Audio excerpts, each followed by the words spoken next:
sawirkiisa haddaa aragtid askariga ah waa inaad salaan u taagtid meel kastoo aad joogtid hana ka labalabeynin taa shakinayuu kaa gelinin inuu yahay geesa qaran Axmed Khadar waxa uu sameeyay talaabo Soomaaliya dawladeediisa u dhacday 1991 up to now an nin askariya oo ku dhaqaaqin hal nin ayaa jiray kaas oo airportka magaalada Muqdisho ka qabtay diyaarad waday 3 milyan oo dollar oo lacag la siin rabay mataqaana barcadbadeedii balaayo xilliga hore ee dawladda Sheekh Sharif iyo ra'iisul wasaaraha oo ahaa Maxamed Cabdullaahi Farmaajo Axmed Khadar waxa uu qabtay 3 shixnadood oo buuxbuuxda oo maandooriye ah kuwaas oo loogu talagalay in lagu dhibaateeyo dhalinyarada Soomaaliyeed kuwaas oo ka imaaday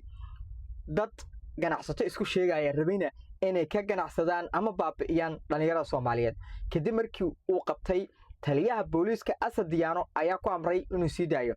Axmed Khadar sida uu sheegay amarkaas waa uu hogaansami waayay wuuna u dulqaadan waayay in la laayo dhalinyarada Soomaaliyeed waliba waxa la yiraahdaa bilibili I don't know wax laga wado laakiin waxa uu sameeyay talaabo farxad iyo wanaag leh hadaba dhamaantiin meel kastoo aad joogtaan waa inaad Axmed Khadar u istaagtaan marka aad aragtaan waana geesi dhalay kulligeena madaxa uu noo saaran yahay wisaaludiyo adoo kale ayaa u baahanahay dadka ka naxaya u baahanahay dhalinyarada Soomaaliyeed oo ku dhibaataysan gobolada iyo caasimadda dad u istaaga loo baahan yahay haliye qaran taariikhda ku xusi doonta